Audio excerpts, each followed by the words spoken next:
Welcome, everyone. Thanks so much for joining us. My name is Dr. Sylvia Huff, and I will be the facilitator for today's webinar. I serve as the Senior Vice President of Research at Project 𝐲𝐻𝐸. Today, we've invited 3 experts who will share how schools are breaking down silos to support students to build literacy, math, and future-ready skills. And we also want you all on the call to get involved in today's conversation, so please introduce yourselves in the chat and let us know where you're joining us from. So this webinar is a collaboration between Project 𝐲𝐻𝐸 and EdWeb EdLeader. For almost 30 years, Project 𝐲𝐻𝐸 has prepared pre-K-12 students for careers, college, and life by equipping them with the STEM knowledge, career preparation, transferable skills, and confidence to succeed. As a national nonprofit, PLTW's strong professional development supports more than 116,000 trained teachers in 12,200 schools across all 50 states. PLTW enables schools to design scalable, future-focused programs that inspire students, empower educators, and connect learning to life after graduation. Learn more about us at pltw.org. So here's our agenda for today. First, we'll have each presenter introduce themselves and share their experience with breaking down silos to support students to build literacy, math, and future-ready skills, and why this is important for educators and administrators. Then we'll have 3 sections, including examples from the field, strategies to try out, and guidance for newbies. We also hope to have time for your questions at the end. Okay, so let's go ahead and jump into introductions. Presenters, just thank you so much for being here today. Definitely really appreciate it. And I would love for you to briefly introduce yourself and share your experience with breaking down silos to support students to build literacy, math, and future-ready skills, and why this is so important for you and other educators and administrators. Zach, would you mind kicking us off, please? Sure. Thank you, Dr. Huff, and thank you, EdWeb. It's my pleasure to be here with you this afternoon, and I appreciate this opportunity, particularly with this topic. I serve as the Director for Innovative and Community Programs in the Monroe Township School District. That is a suburban town of about 7,000 students in central New Jersey, about 30 to 40 minutes from the shore. I'm also charged with our district's equity programs, and I also still serve as the K-12 district supervisor for what we call the Department for Careers Technology. That encompasses all CTE-aligned programs, including gifted and talented and inclusion programs for all special education students. This topic is particularly interesting because much of the work that we've been doing over the last few years, really coming out of the pandemic era, has focused on designing 21st century programs in our public school, but doing so in an equitable manner. Every time we install a rigorous program, we make sure that it has a complement to ensure a rigorous program for students that may be walking down a different path. And the post-secondary expectations have changed for students here in suburban New Jersey. So we have to change our training mechanisms and our educational practices as well. What's great about this opportunity today is to connect with people from across the country that have very dynamic and diverse school districts, much like ourselves here in Monroe Township. And I look forward to sharing some of the things that we've worked on over the last couple of years, but also learning from some of you through some of your questions and from the rest of these incredible panelists today. So thank you again to EdWeb and Project 𝐲𝐻𝐸, and thank you, Dr. Huff. Thanks, Zach. Jesus, would you mind going next, please? Sure. Hi, everyone. My name is Jesus Silva. I'm a 3rd grade elementary teacher at Monroe Elementary in Santa Ana, California. I teach in a dual language setting, so everything I teach has to balance content and language at the same time. I teach science in English, social studies in Spanish, and math in English. So I'm constantly thinking about how students are not just learning concepts, but also developing the language to explain their thinking in both languages. So my goal is for students to become bilingual and biliterate, not just speaking, but reading, writing, and communicating ideas across languages. Now, because time is limited in the school day, I don't teach subjects in isolation. Instead, I focus on integrating literacy and language into social studies, science, and math into one integrated learning experience. For example, during science unit on traits, Students are investigating, writing explanations, using evidence, and engaging in academic discussions. So at the same time, they're building content knowledge and strengthening their literacy and communication. At the end of each unit, I use a strategy called the bridge, where students transfer what they learn in one language to another. Over several days, they revisit academic vocabulary, rewrite explanations and summaries, and analyze how concepts translate between the two languages. This deepens both understanding and develops language. I also prioritize real world learning through partnerships with the Santa Ana Zoo, 𝐲𝐸𝐬, and programs like Skype a Scientist. The students get the opportunity to interact with real experts in the field. So all these experiences give students opportunities to connect learning beyond the classroom and see how it applies in real life. In math and across subjects, I also use an educational approach called active playful learning. This means students are actively engaged, collaborating, building, and testing ideas. For example, they design fraction games in class, analyze survey data from other grade levels, and apply math in meaningful hands-on ways to make the experience of learning more engaging. So overall, my goal is to create a classroom that is integrated, engaging, and meaningful without adding more to the teacher's workload. Thank you for sharing that, Jesus. And last but certainly not least, Suzanne. Thank you. My name's Suzanne Martin. Thank you so much for having me today. I teach fifth grade science, social studies, and math in Tulsa, Oklahoma. I have taught first grade, second grade, third grade, gifted and talented, as well as fifth grade, which I'm currently doing now. We team teach in my building, and so my team teacher teaches writing and reading, and I, like I said, teach math, science, and social studies. But it's super important for us to integrate all of that together, and using our PLTW program that we use for science, it's very easy for me to integrate. It just naturally has a lot of math and language arts integrated in there. And so the students are provided with those real world opportunities as well as career connections to really make sure that they are ready. And then that flows into the middle school and high school, which we have those pathways there as well.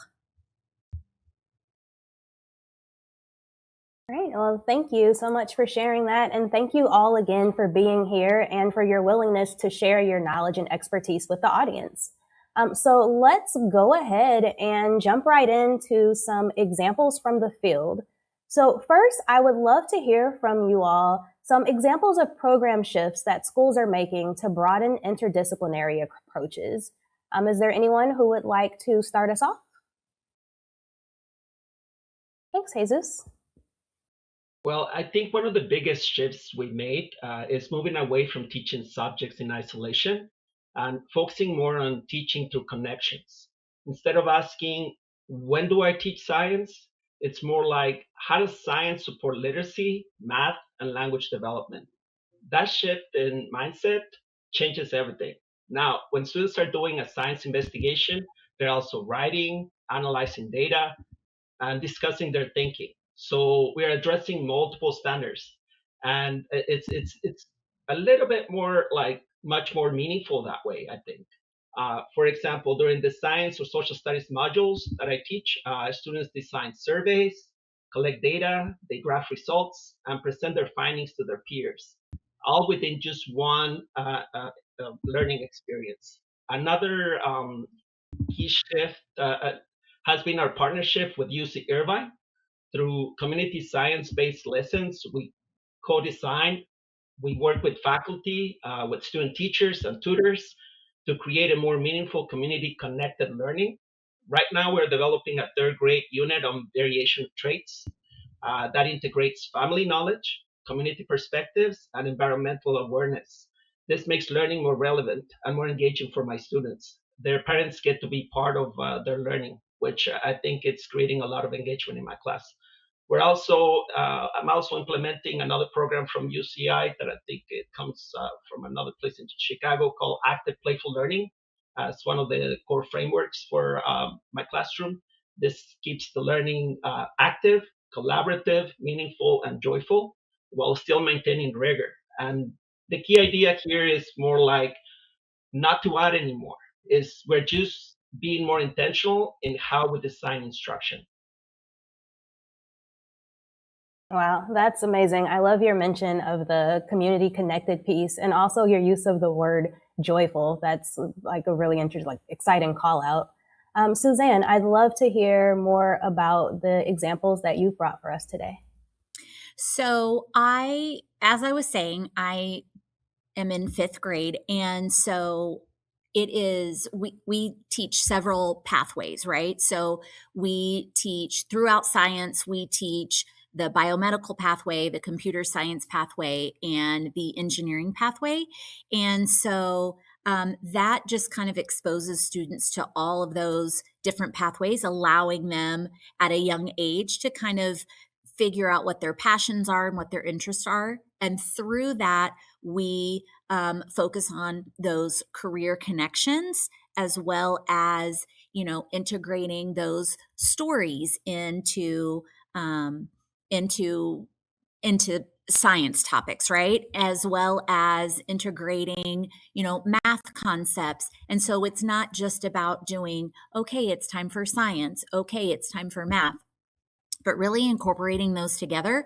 And like I said, I talk with and collaborate with my team teacher. And so she's able to tie in those topics that we're learning about in science into her reading and writing block as well. And like a small example I have is that my son, who's a sophomore in college, was introduced to these pathways in 3rd grade. And now he's a sophomore in college, and he is still wanting to be a neurosurgeon. And I think that is the career connections. And I think that it's everything that he was exposed to starting in elementary school as he worked his way up to into college. And so our district is really working on trying to bring more exposure. And I know we're really specifically talking about breaking those silos of reading and writing and math and science and social studies, but I also want to bring in that whole, career connection and really making sure that students are, focused on what can happen after school and those things as well.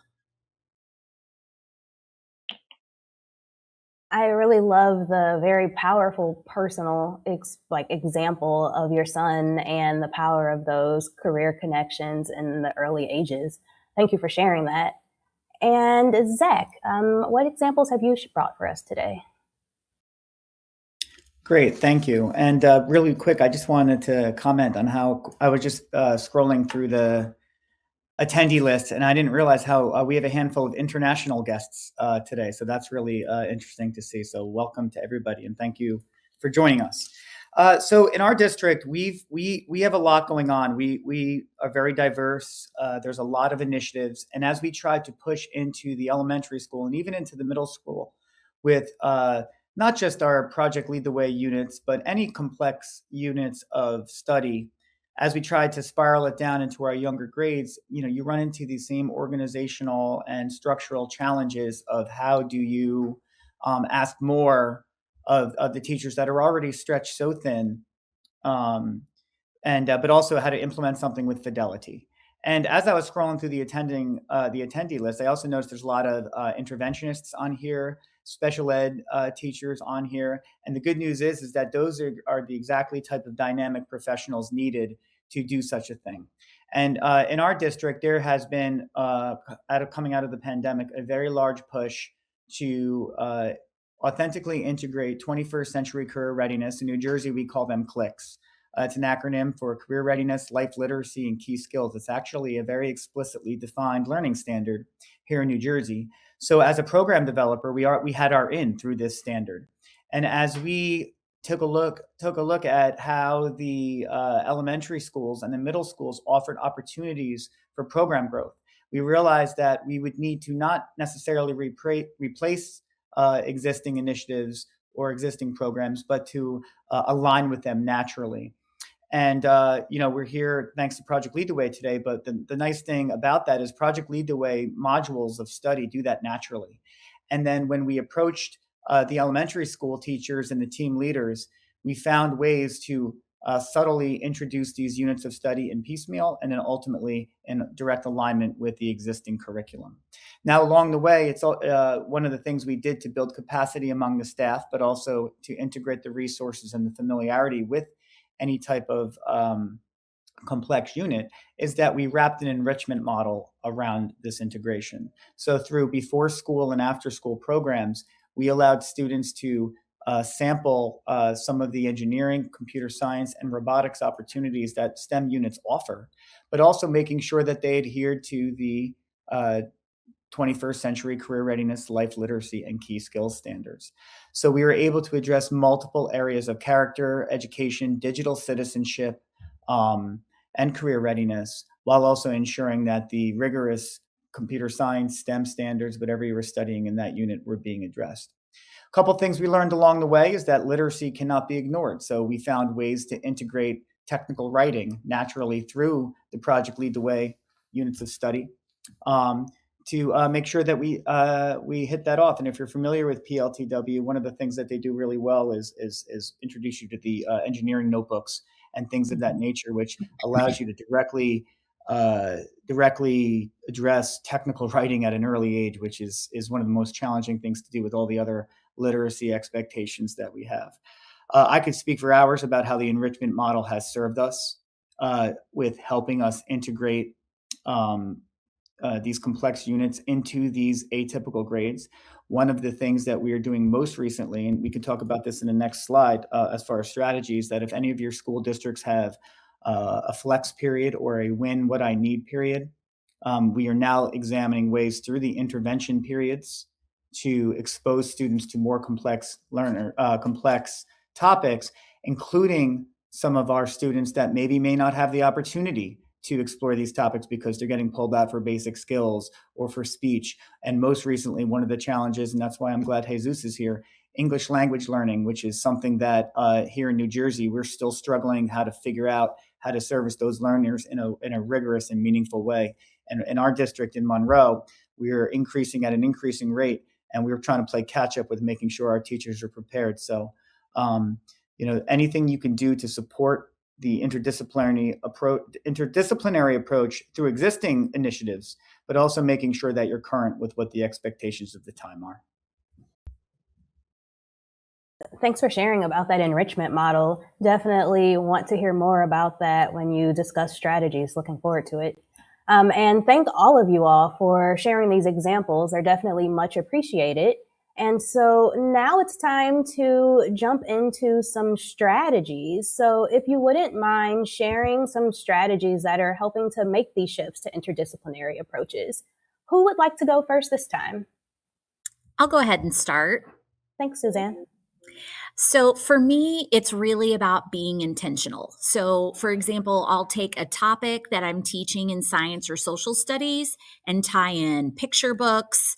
I bring in language arts concepts like main idea, supporting details, claims and evidence, summary, because I really think that that's one of the most natural and easiest ways to begin, especially if you're not sure like where to jump off a starting point. If you're departmentalized like myself, be sure to collaborate with your other core area teachers that you work with so that you can kind of like have these ideas together and they can also be tying in your topics as well. And then I come back to real world experience, right? And so that comes back to tying in that real life by bringing in professionals and connecting it to the topics that you're teaching, which can start in pre-K and kindergarten and carry up through high school, helping students make those connections.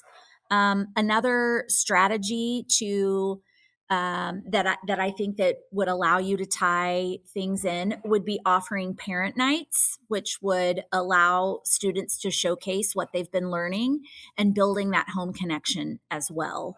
And you may be in a district that, a poverty-stricken district that is, really difficult to try to get either home support or try to get, support like career connection support. But also don't forget that it doesn't have to necessarily be a person that comes into your classroom. It could be, contacting someone through through the internet and having them join you on like a Zoom meeting or something for your students that way, and tying in those career connections that way. Thanks. It seems like those home connections, community connections are definitely a theme that's starting to emerge. Zach, would you mind going next?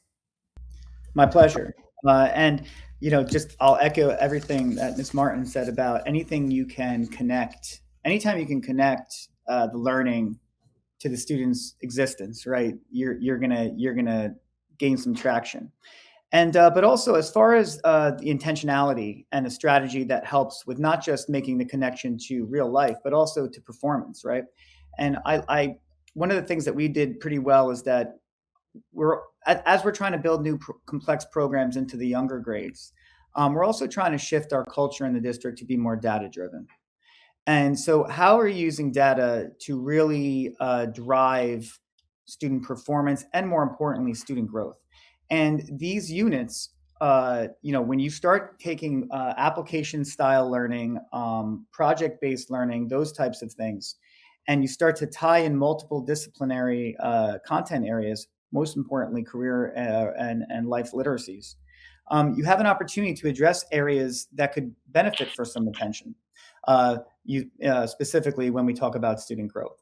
And if you have the opportunity to leverage the enrichment period, if you have something like that in your school district, whether that be during the school day or after school day, these units of studies, whether they be in STEM or biomedical science or even just basic science or math, gives you the opportunity to address these areas, particularly in literacy and mathematics. However, I will say, in even the most high-performing areas, we still see deficiencies in the area of collaboration, resiliency, and responding to negative setbacks. So regardless of how the dynamic of your school district or your classrooms may be, when you take a comprehensive interdisciplinary approach to project-based learning or really enrichment learning, it gives you an opportunity to really develop something new in a meaningful way, but also builds capacity among staff in a safe way. The enrichment model, if you can do something during the summer, or if you have the opportunity to do after-school learning, it really is a fantastic incubator for new program design. Most recently, in our district, we've been exploring implementation of the biomedical science track from Project Lead the Way in a K-12 model. And we weren't quite sure how it was going to go. We were having some difficulty aligning grade level with some of the units that we were examining. Many of our students in our district are high performing, some of which are twice exceptional. So we have to make sure we can meet all needs. So we sampled with some units, with some resources over the summer in a way that the staff could get comfortable with the technologies, with the content. And we have teachers outside of comfortable content areas doing this, and then made some decisions for implementation and how we can do it in a practical way. So I just wanted to make a comment that if you could somehow embed the development of these programs in an enrichment model, it really is an opportunity, one, to get some parents in to showcase what you're doing, two, to show it off to administrators, and three, give you an opportunity to product sample, to find out what works best for your district and your community. Awesome. Thank you so much. And Jesus. Well, pretty much I agree with everything I'm hearing. I think it's key to involve the community, collaboration among your peers, people from universities or other schools that are actually doing great things will help. I think also the idea of being intentional with everything you're doing, developing all those career connections early on so kids can actually look up to what they want to be or in life. And the idea of having enrichment opportunities, I think, is key as well, because I think it gives the kids an opportunity to see if that's something that they actually would like to know more about.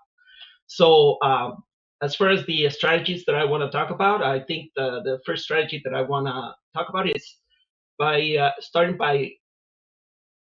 small, identifying natural connections between subjects you're already teaching. Instead of redesigning everything, you can begin with only one unit or one module and look for where reading, writing, math, and all the natural connections happen, where everything overlaps.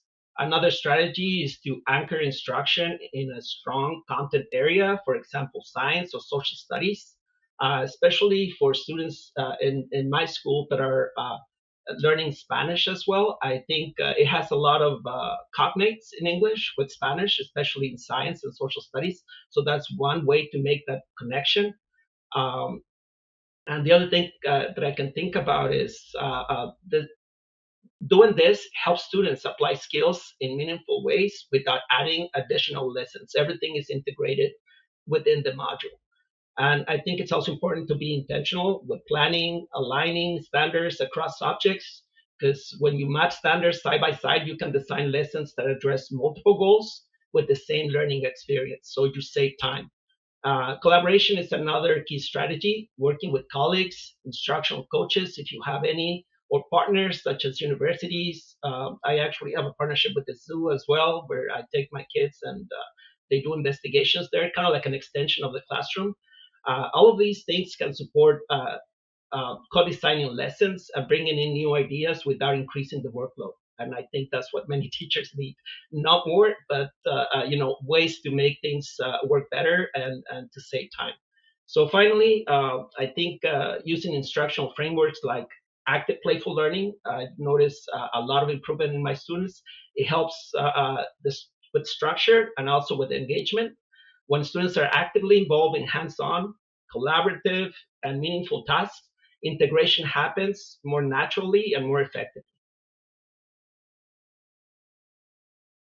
Thank you all. I mean, again, I'm noticing some themes with just the importance of that intentional planning as a strategy, the embedding within existing systems and things that are already present within your school so that it doesn't feel like one more thing, and really making sure that you're able to build on the skills that students are developing so that you can foster that joy and like the active playful learning that you mentioned, Jesus. So let's get, since we're getting, as we progress through this presentation, let's get into some of the guidance for newbies. We would love to hear from each of you all about guidance that you have related to those who are trying to make shifts towards future-ready learning. So what would you share for individuals who are thinking about making these shifts? And let's see, Zach, would you kick us off this time? Well, anytime you're trying to make any type of shift, just accept the fact that it's not going to happen easily or naturally right out of the gate, right?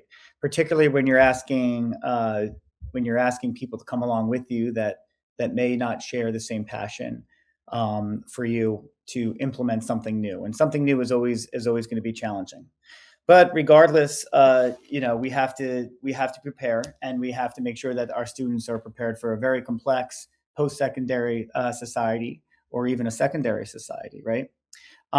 So we have an opportunity through a variety of content areas now to address what national and most state standards are asking us to do, which is to prepare students for a rapidly evolving 21st century society.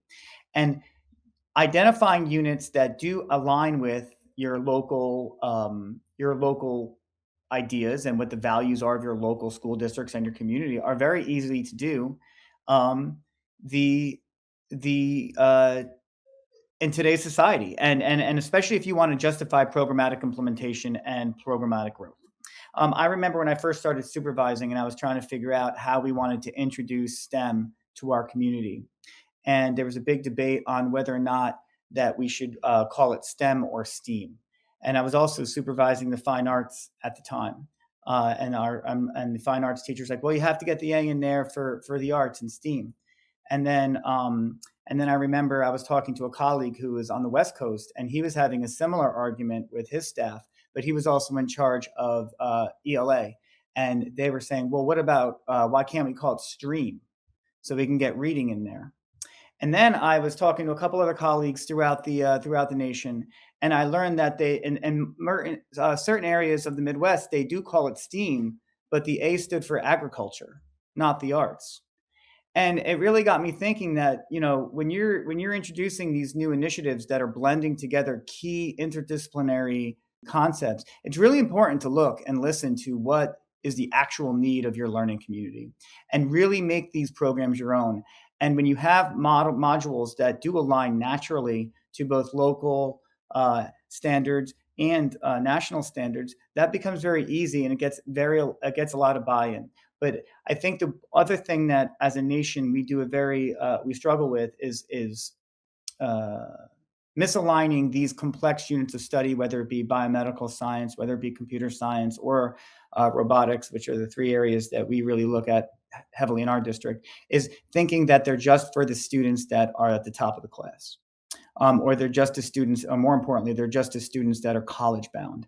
And that is certainly not the case. And we need to start adopting that mindset as early as elementary school. And that would be my advice as you begin to roll these programs out, because that will allow you to have larger capacity of buy-in, both culturally, operationally, and instructionally. Thanks, Zach. So definitely starting early is key. Jesus, what guidance do you have for the newbies out there? Well, if I could leave you with two things, the first one would be start with alignment, not adding anything extra. It's mostly to see what you have, what you can work with.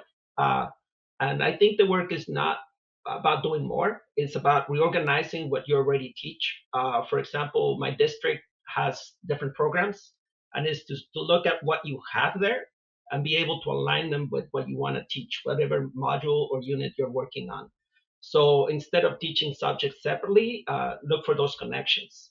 Use science as the context for reading and writing, embed math through the data and problem solving. And when you align instruction, you actually gain time. And also it deepens understanding. I notice my students are more engaged, and also they multitask. It's not just, oh, we're just reading. No, we're reading, but we're probably going to do something with it. So that actually creates engagement. And if you give them voice, also that helps out a lot with getting that engagement from them. If you bring in the community, if you bring in the experts, it opens up new opportunities for them to actually think themselves in all of those settings. So the second idea is designed for student experience, not just content coverage, because that's basically a lot of teachers what they do. So you have to ask yourself, what are students doing during the learning? So it's not just what am I teaching, but when the students are actively engaged, they are collaborating, they're creating, they're applying their ideas. So learning becomes more meaningful, and I've noticed that there's a shift in their mindset. For example, instead of a worksheet, students might design a game. Right now, we're working with geometry, so we're creating some type of a bingo. It's called loteria in Spanish, where the kids are actually creating the cards that are going to be used for the game, and the game is going to help them memorize and solidify concepts that are in there. We can conduct surveys. That has helped out a lot. The kids are actually going out of my classroom into other classrooms to ask kids questions about what food they like. Then they bring back that information. They do more investigation. They talk about what kind of food is good or bad, and then they go back and then they let them know, hey, you guys are now making healthy choices, so you need to change, and things like that happen, not just because it's your idea, but it's more like what the kids want to do. Create projects. That actually is another great thing that is helping me out. Kids are actually we're looking at, we're going to get some visitors. They wanted to see our PLTW program in action. They were coming from Hawaii. So my students decided to investigate things about volcanoes.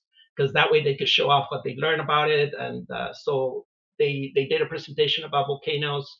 They also they did some hands-on because I had some volcanic rocks. So they wanted to show them to see if they could identify which rocks came from volcanoes, which ones did not.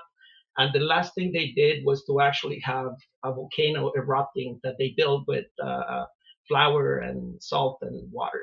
So again, it's creating projects, things that the kids can actually feel passionate about. So they don't think about it. They are just asking, when are we going to meet? When are we going to do this? And you plan with them and things just happen. So more naturally, I think. This experience has built understanding. So while also developing communication, collaboration, and critical thinking. So when engagement increases, well, we see growth across everything. So literacy, math, confidence, and obviously language development, because I want my students to be both bilingual and biliterate by the time they finish at 5th grade. That's so awesome. Designing for student experience. Thank you for sharing. And your mention of the students going out and surveying each other really resonates with me as I think about education research and being able to see those skills at play too, and helping students start to foster those early. That's really exciting to hear. And so finally, Suzanne, what tips do you have for newbies? So something that Jesus said that really stuck with me is finding what they're passionate about. And allowing the kids to start researching volcanoes and all of those different things. And I think that is so important. Make notes of what your students' interests are and help them find books and activities and even professionals that I know I keep hitting on that, having professionals come in. But that's just that real world, that career connection that you can help incorporate there. And that will help foster their passions. And I just think that is so important. Like I said earlier, a very easy way to start is just by checking out books from your local library or your school library that incorporate your science and social studies topics. And familiarize yourself with the topics that your colleagues are teaching. If you are teaching, if you're self-contained and, then you can be working with your colleagues that you guys could kind of have these, I don't want to call them thematic units, right? That's so many years ago, but incorporating all the different curricular areas, you can do that together. If you're departmentalized like I am, then at least talk to your colleagues about what they're teaching so that you can help kind of incorporate your core area into what they're teaching in their core area. And I would love to share an example of that really quickly. I was teaching a PLTW module on ecosystems, the flow of matter and energy. And in reading and writing, they were focusing on, nonfiction text features and writing nonfiction pieces. So my colleague and I, we got together and we're like, this is perfect. I'm teaching about ecosystems and, the animals that live in those ecosystems. And she was like, awesome. We will check out books about these animals and they can read about them and we'll find nonfiction text features. And then they'll write their own. And they had to write it out on paper and plan it, but then they put it into a PowerPoint presentation. And then they tied in creating these beautiful posters that had QR codes that would take guests or visitors or other students in the school to their PowerPoint presentations. And it was all things that they had written about and all things that I had incorporated in through my PLTW science module as well. And then we went on a field trip to the aquarium. So they really were animals that are, that live in live in different habitats that we might have in our aquarium, because we have lots of different types, lots of different biomes, and so lots of different ecosystems there. And that was just her and I getting together and using what we're already teaching and kind of putting it together and we did the program at the aquarium that had, I know at a zoo, they would be a zoologist. I'm not exactly sure what you would call an aquarium person, but someone who's very versed in animals would came and did a presentation with us. And I mean, the kids were just like so enamored with it all. So starting out, you can start out small by just talking with your colleagues and seeing what you're already doing, like our other presenters had suggested, and just working with them. Don't make it one more thing. Add on to what you're already doing. Definitely important to build off of what already exists. So thank you all for those nuggets of wisdom. And now we have time for questions. And so let's see, we have received a question that was directed to you, Jesus. You mentioned the importance of aligning standards, and that is one of the topics that comes up for this individual school and district. How do you manage covering standards while also considering interdisciplinary practices? Okay, so I think what they need to do is look at the programs that they already purchased, because normally districts have tight budgets. So basically, they're not going to be buying anything new, anything. So it's basically look what's already there. Number one, then you need to find people that can help you with alignment, so you can see which units can actually connect naturally with each other. And usually I will probably use the science, social studies as main content areas, and embed literacy and math for that. So I actually did that. I helped another friend of mine. We collaborated and we actually did the alignment for our district. So I'm going to be sharing some materials. So that shows like some of the things that we've done with alignment. So that could be found there. And the other idea is it's when you're teaching languages, it makes sense to actually use content areas for your instruction because of the way, the nature of how language works. You want language acquisition. So the way that you do it is you embed a lot of oracy and activities that are going to develop, language practices among the students. So we have multiple discussions throughout the day, times in the day in the modules to do reflections, where first they could be oral, like if you're working with younger students, but then as they get older, everything becomes more like evidence-based. So you have to ask them to show evidence about what they're thinking, and basically the conversations become more meaningful. In ways that they come up with things that you are not expecting, and sometimes that drives more questions that could be answered later. So it's just that's basically how to do it. Sure, I'll just quickly jump in there too, Dr. Huff, if that's okay. So one of the things to kind of follow up on all the good stuff that Jesus shared was a great practice for anyone, particularly when you're looking at an interdisciplinary approach. And we like to conduct what we call mapping projects.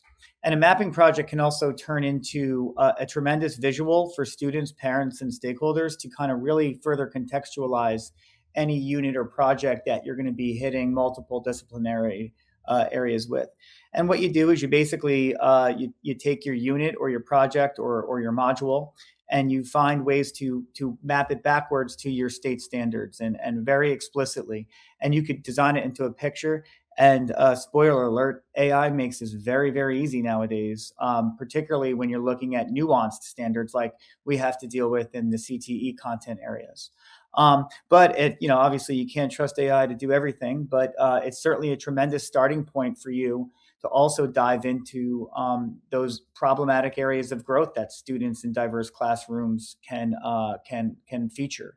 And if you're really looking at ways to leverage multidisciplinary projects or units to help all learners and all learner types, a mapping project can really help you explicitly do that, not just for, let's say, a collaboration with an ICR teacher or a gifted and talented teacher or an English language teacher, but also with the parents, right? When they ask you, why my student needs to work on language arts, why are they doing a volcano, I think one of you mentioned earlier. Well, here's why: because we need to record technical data, and we need to be able to communicate it orally and in written form.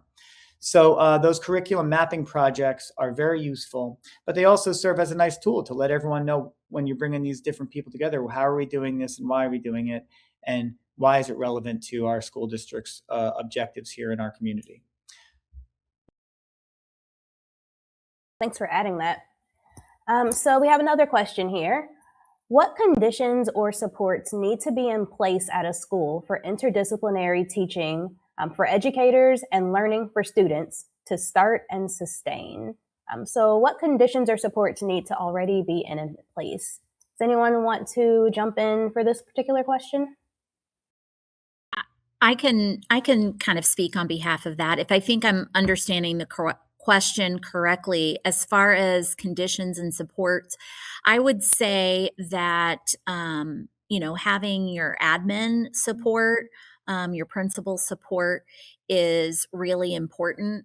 I think that sometimes when you are integrating your core curricular areas, that you might occasionally go off quote unquote script a little bit.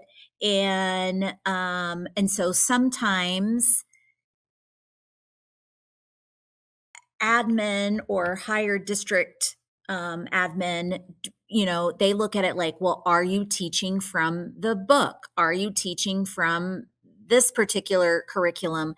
And I think that as long as we kind of stick with the idea that the standards are being taught, and we are teaching the students what we're supposed to be teaching them, I think that having your admin support is what is really going to help kind of drive that.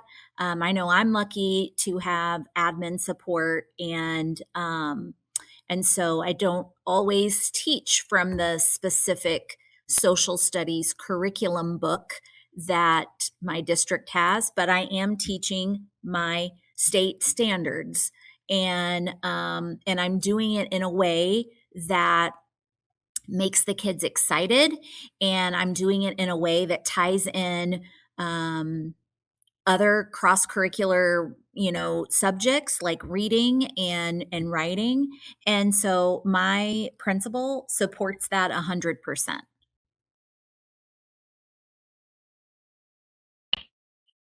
Thanks, Suzanne. Yes, Jesus? I would like to follow along. I think one of the things that need to happen is to revisit the vision and mission of your school. Think about where you guys are envisioning your school to be, in the future, because things are changing. And I think if they haven't visited their vision and mission statement recently, they do need to do it, because we are in a different ballgame now. The other thing is applying for grants. I think right now districts they have very restricted budgets, so grants would actually enable them to hire people that could actually provide those opportunities for the staff to start implementing all these new initiatives. For example, a future ready coach. I worked for the past 3 years at my school as a future ready coach, and my whole purpose was to develop materials so the teachers could actually use it themselves in the classroom and make the whole program sustainable. So the other thing is hiring probably a literacy coach, somebody that can help them with fundamentals and make sure that the kids are ready to learn at the right level, and it can help out with interventions, reading interventions, and other things. And the other idea is partnerships. We've been able to get money with the University of Irvine. We partner up with them, and now we get special tutors that are coming in to help out during the school day. So that actually allows teachers to actually do more with the time that they have. Wonderful. So assessment seems to be a question that's on people's minds. How do you assess interdisciplinary learning outcomes without reducing them to single subject metrics? Oh, I see both of you holding up your hands. Zach, will you start us off? Sure. So full disclosure, I supervise the career and technical education areas as by trade. So, but also as it relates to all grade levels. I think you start with I think you start by examining those transferable skills, the transferable competencies. In New Jersey, we call them cross-cutting skills, or they used to be called soft skills. But then I think there was a belief that by calling them soft skills, they sounded less important. So we don't really call them that anymore. But we're talking about critical thinking and problem solving, and you could design rubrics for this. We're talking about how you collaborate, how you communicate, how your creativity and innovation, digital literacy, digital citizenship, and how you're using data. Self-awareness and reflection. And, this is where the social and emotional health can all be tied in there. And that's before you even get to the air quotes core content. Right. But this kind of cycles back to what we led with, right? With the clicks, career readiness, life literacies, and key skills. And you notice they used to say a lot of college and career readiness, but we know that it extends beyond that now because we got to get these things in there sooner. And all of these topics that I just mentioned have natural places in the core content areas. And then when, threading back to the mapping project that I mentioned, and you could even, if you need to appeal to a crotchety old administrator like myself, why you need to justify something, that those mapping projects are a good way to do it. And if I may, Dr. Huff, I just wanted to circle back to one other thing to be aware of with the last question. Financing is very important. If you launch a new initiative without a plan to finance it in perpetuity or indefinitely, you're going to have a tough time sustaining it and getting sustained buy-in. So just make sure that's part of your plan anytime you're installing a new program. But yeah, the assessments on what we call the transferable competencies are a great way to in a really legitimate and authentic way to assess interdisciplinary units.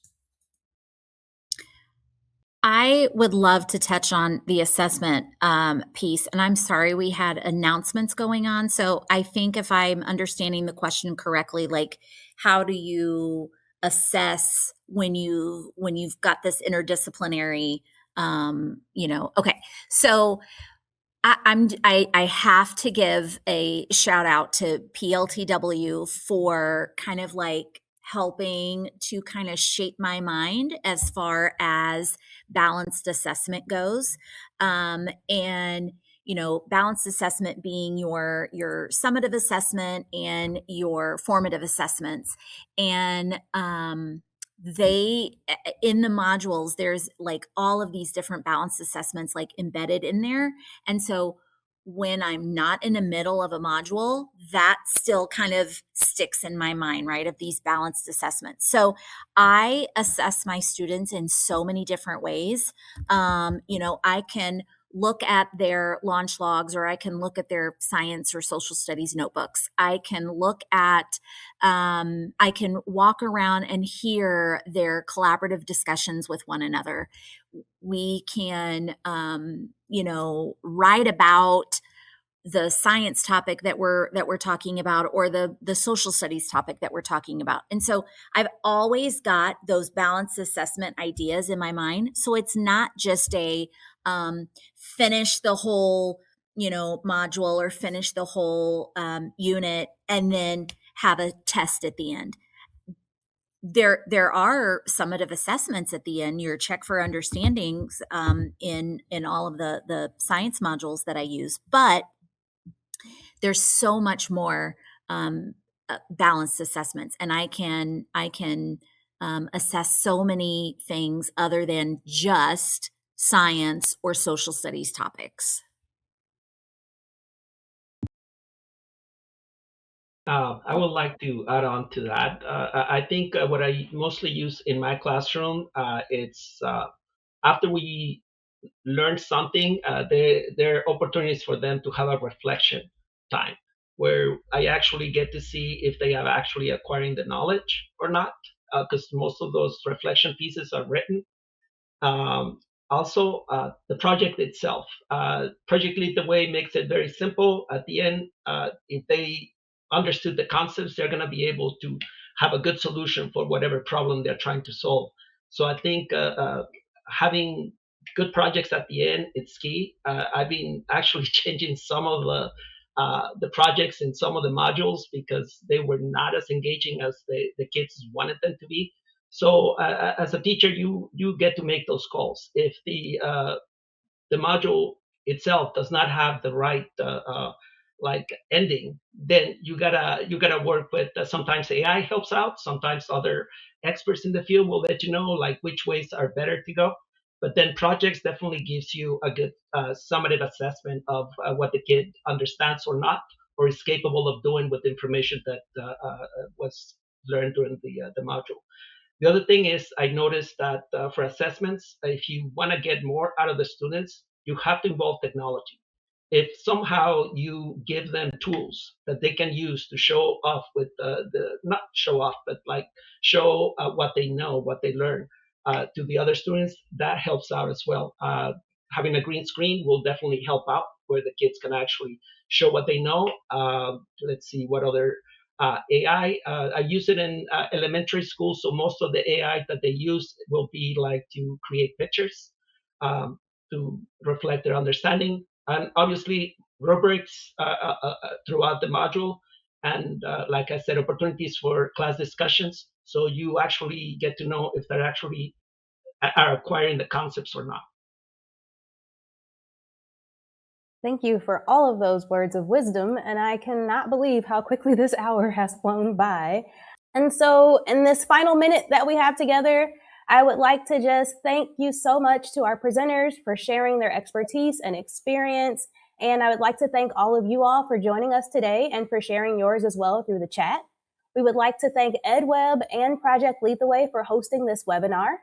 If you would like to find out more information about Project 𝐸, please visit our website at www.pltw.org.